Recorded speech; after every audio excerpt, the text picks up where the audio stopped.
Cuando siento que mi propia familia me ataca. Reflexionando con Leo, psicólogoalamano.com.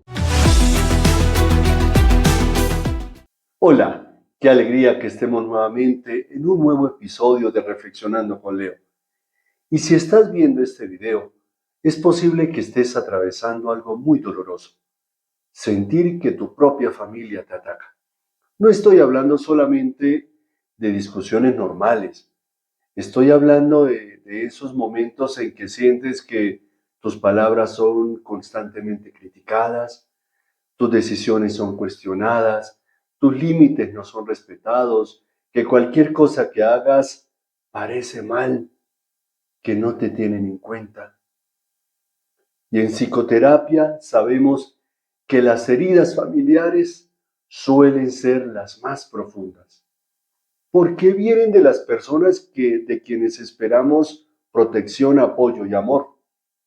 De la familia no esperamos este tipo de comportamientos y este tipo de ataques. Y cuando el lugar que debiera ser refugio se convierte en un campo de batalla emocional, el impacto psicológico puede ser muy fuerte.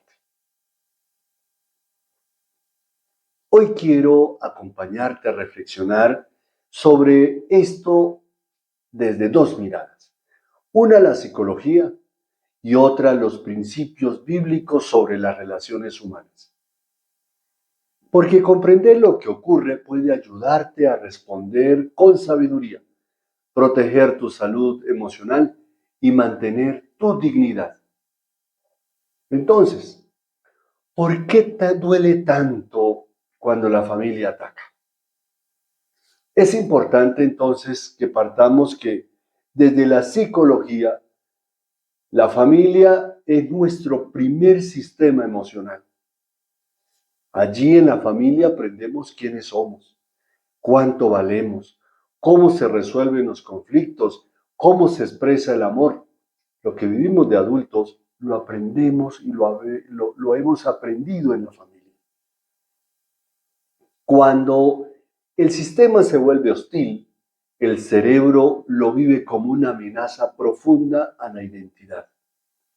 No es lo mismo recibir crítica de un desconocido que recibirla de mi mamá, de mi hermano, de mi papá, de mi hijo. La crítica familiar activa tres heridas psicológicas comunes. Uno, la herida de rechazo. Sentir que quienes deberían aceptarte te desaprueban. Dos, la herida de invalidación. Sentir que cuando tus emociones o pensamientos no son tenidos en cuenta, sino son minimizados o ridiculizados. Y tercera, la herida de traición emocional. Cuando alguien que debía protegerte se convierte en tu fuente de dolor. La Biblia reconoce profundamente esta realidad humana. En el Evangelio de Mateo, Jesús dijo algo muy fuerte: los enemigos del hombre serán los de su propia casa. Esto no significa que la familia esté destinada a ser conflictiva. Significa que incluso los vínculos más cercanos pueden ser dinámicas destructivas. Y reconocerlo es el primer paso para sanar. Entonces veamos tres dinámicas familiares que generan sensación de ataque. No siempre la familia ataca de manera consciente. Muchas veces lo que ocurre es una dinámica disfuncional que se repite durante años. Y por eso veamos tres casos muy comunes. Primero, el rol del chivo expiatorio. En muchas familias, una persona termina cargando con las tensiones del sistema familiar.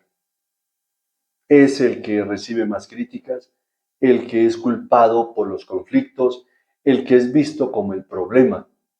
Hay una película que se llama Encanto, y para los que la han visto o si quiere verla, fíjense en el personaje de Bruno. ¿Cuántos Brunos existen en nuestras familias? o nosotros somos el Bruno de nuestra familia.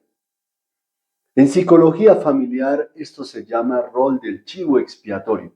La familia proyecta en una persona los conflictos que en realidad pertenecen a todo el sistema familiar. La Biblia muestra un caso muy claro con la historia de José, el hijo de Jacob. Sus propios hermanos lo envidiaban y lo rechazaban. Lo vendieron como esclavo. José no era el problema, pero se convirtió en el receptor de las tensiones familiares. Y muchas personas hoy viven o podemos vivir algo parecido. 2. El control disfrazado de preocupación. Otra dinámica muy común es cuando la familia intenta controlar tu vida, pero lo presenta como una preocupación. Frases típicas pueden ser: lo digo por tu bien. ¿No has escuchado esa frase o no te la han dicho? Nosotros sabemos lo que te conviene. Estás tomando malas decisiones. Cuando esto se vuelve constante, la persona empieza a sentir que su autonomía está siendo atacada. Desde la psicología sabemos que los adultos necesitan 3 cosas para desarrollarse emocionalmente: autonomía, competencia y conexión. Cuando la familia invade constantemente tu autonomía, se genera conflicto y resentimiento. La Biblia también habla de esto cuando enseña: cada uno dará cuenta de sí mismo. Es decir, cada persona es responsable de su propio camino. Y aquí hay un tema que he trabajado en otros videos sobre la formación en adolescentes. El adolescente, si no se le enseña autonomía, si no se fortalece su competencia, si no se fortalece su conexión, va a permanecer siendo adolescente o siendo niño, esperando que los demás siempre le digan qué es lo que tiene que hacer y cómo hacerlo. Tercera, la invalidación emocional. Y esta tercera dinámica ocurre cuando tus emociones son minimizadas. Por ejemplo, estás exagerando, siempre eres muy sensible. No es para tanto, pareces un niño. Este tipo de respuestas pueden parecer pequeñas, pero con el tiempo generan algo muy serio. La persona deja de confiar en sus propias emociones. Y entonces pareciera niño. Y tenemos un adulto que parece niño. Desde la psicoterapia sabemos que invalidar emociones puede contribuir a ansiedad, depresión, baja autoestima, dificultad para poner límites. Y lo triste es que eso se genera en la casa y a veces quienes generan o dan pie para eso son nuestros propios papás. O si somos papás, eso lo podemos estar generando en nuestros propios hijos. La Biblia enseña algo muy interesante. Los salmos están llenos de expresiones emocionales intensas: tristeza, angustia, confusión, incluso enojo. Pero son los salmos. Te invito a que leas los salmos, son 150. Y ojalá leas y vayas colocando qué emociones se reflejan en cada uno y te darás cuenta. Esto nos recuerda algo muy importante. Las emociones no son pecado, son información. ¿Cómo responder entonces sin destruirte emocionalmente? Cuando sientes que tu familia te ataca, hay 3 respuestas poco saludables que suelen aparecer. 1, someterse completamente. 2, explotar con agresividad. Y 3, cortar relaciones impulsivamente. Ninguna de estas 3 suelen traer verdadera paz. Veamos alternativas más sanas, que pueden construirte, con las que puedes responder de manera madura. 1, diferenciar entre crítica e identidad. Una crítica no define quién eres. En terapia trabajamos mucho esta distinción: comportamiento versus identidad. Que alguien critique algo que hiciste no significa que tu valor como persona esté en juego. La Biblia dice algo muy poderoso. Guarda tu corazón porque de él mana la vida. Esto significa proteger tu mundo interior de las voces destructivas.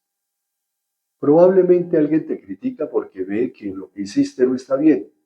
Incluso no porque no esté bien, sino porque en el concepto de esa persona no lo está, que es diferente. Pero eso no te identifica, no identifica el valor de tu vida. 2. Establecer límites claros. Los límites son esenciales para la salud emocional. Un límite no es un castigo, es una forma de decir, eso es lo que puedo aceptar y esto no. Y ojo, que muchos de los problemas que tenemos hoy en las familias, en la sociedad, es precisamente porque no somos capaces de poner límites y algunos creen que pueden hacer cualquier cosa sin límites. Un límite puede sonar así. Prefiero no hablar de este tema. No me siento cómodo con ese comentario.